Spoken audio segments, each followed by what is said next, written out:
12월은 제가 원래 생각하고 있던 컨텐츠가 있습니다. 바로 연말 결산입니다. 2025년 한 해 동안 있었던 브랜드 디자인을 소개하는 거죠. 뭔가 단독 컨텐츠로 다룰 만큼의 인사이트는 부족하지만 그렇다고 모르고 넘어가면 섭섭할 만한 브랜드들로 가지고 왔습니다. 그런데 2024년 것도 꼭 소개하고 싶은 건 조금 넣었습니다. 그때는 이 채널이 없었으니까요. 순서는 큰 의미 없습니다.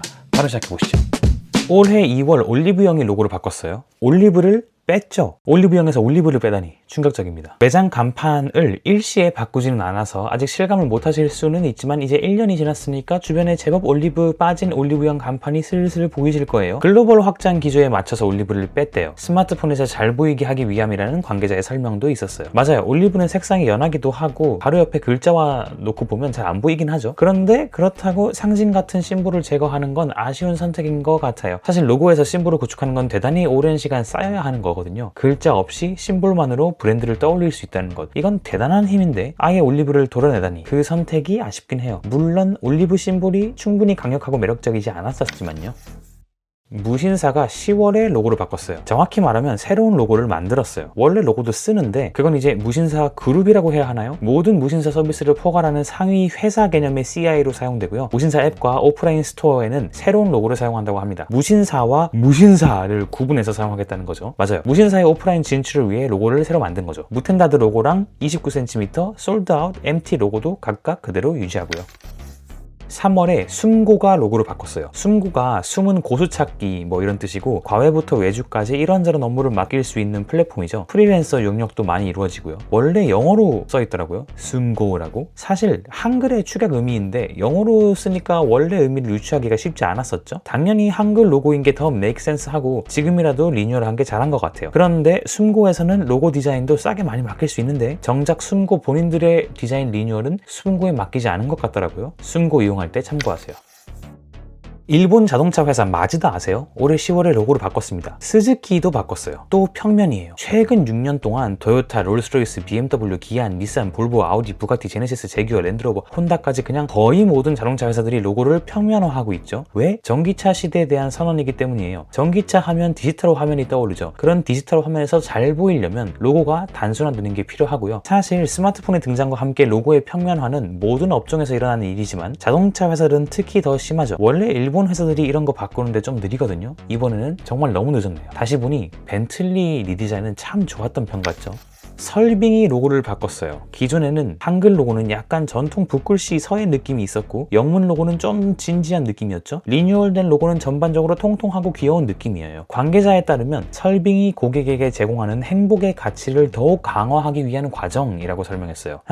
일단 행복이라는 가치가 디저트 카페에서 추구하기에 너무 추상적이고 뜬금없는 느낌이 있고요. 행복이라는 넓고 추상적인 개념을 시각적으로 특히 로고에 녹이는 게 정말 말도 안 되게 어려운 일이에요. 설명을 듣기 전까지는 사실 더 행복함이 느껴지도록 로고를 바꿨다는 게 상상이나 가나요? 설명을 듣고 나서도 잘 와닿지가 않아요. 그러다 보니까 로고는 바뀌었는데 전혀 뭘 추구하는지는 모르겠죠. 뭐 더 고급스러움을 추구했다거나 뭐 더 전통을 강조하는 방향으로 가겠다거나 이런 게 안 느껴져요. 그냥 원래 로고를 좀 바꿨네 이 정도인데 이건 사실 디자인의 문제가 아니라 브랜드 정체성에 대한 확립이 명확하지 않은 상태라는 것을 보여주는 것 같습니다.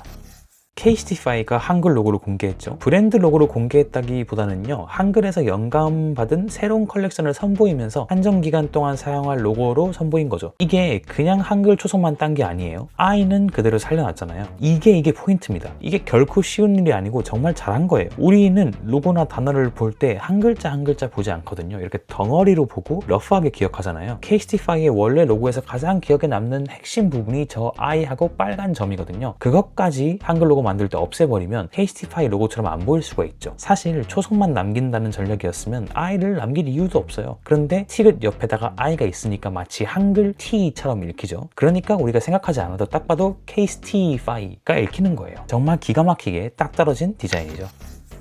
티웨이 항공이 9월 트리니티 항공으로 이름을 바꾼 거 아세요? 사실 리브랜딩을 점차 하겠다, 2026년 상반기까지 완료하겠다라고 공개를 했고 지금은 브랜드 네이밍만 바꾼 거예요. 사실 저가 항공사 치고는 너무 있어 보이고 고급스러운 느낌으로 브랜딩을 하려는 게 아닌가? 조금 의아하고 우려스럽긴 한데 그룹 전체의 통합 이미지와 시너지를 구체화해 나갈 것이라고 하니까 티웨이 항공의 정체성은 죽이고 소노 호스피탈리티 그룹의 이미지를 강화하는 전략으로 가지 않을까요? 우리나라 우리나라 대기업들이 계열사의 특징보다는 그룹사의 로고를 전면에 내세우는 것처럼요. 언젠가 그 주제로도 하나 다뤄보겠습니다. 쏘카도 올해 리브랜딩을 다시 한 거 아시죠? 여러분의 폰에 앱 아이콘도 바뀐 지 좀 됐습니다. 요거는 별도의 영상이 있으니까 짧게 넘어갈게요. U+도 로고를 바꿨습니다. 맞춰보세요. 어디가 변했게요? 원래는 이걸 썼는데 이렇게 바뀌었어요. 뭔가 좀 다듬어진 것 같긴 하네요. 그런데 U+는 사실 리디자인이 중요한 게 아니에요. 지금 너무 동시에 사용하고 있는 로고가 많거든요. 이것도 아직 보이고 요것도 쓰고요. 이것도 쓰고 뭔가 좀 통일을 하고 일원화할 필요성이 느껴집니다. 리디자인도 좋은데 일단 마음부터 결정을 하자.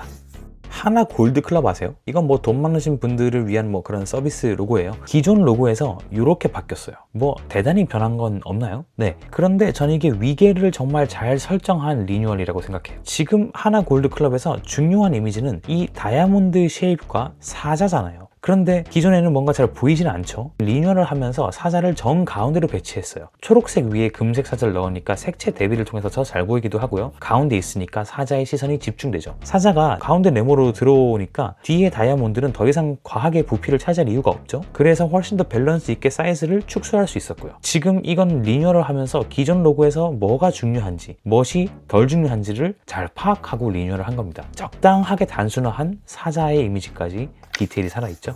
혹시 국수나무라는 브랜드 아세요? 20주년을 맞이해가지고 리브랜딩을 했습니다. 원래 이런 나무가 그려져 있었어요. 그런데 생각해보면 나무 이미지는 그냥 나무잖아요. 국수랑은 전혀 상관이 없죠. 그런데 이번에는 나무 기둥을 젓가락으로 표현했어요. 국수와의 관계성을 조금 더 만들어준 거죠. 뭐 대단히 훌륭한 리브랜딩이라고 하기는 변화가 크지 않지만 더 합당한 방향으로 개선했다는 점에서 좋은 방향으로의 진화라고 보입니다.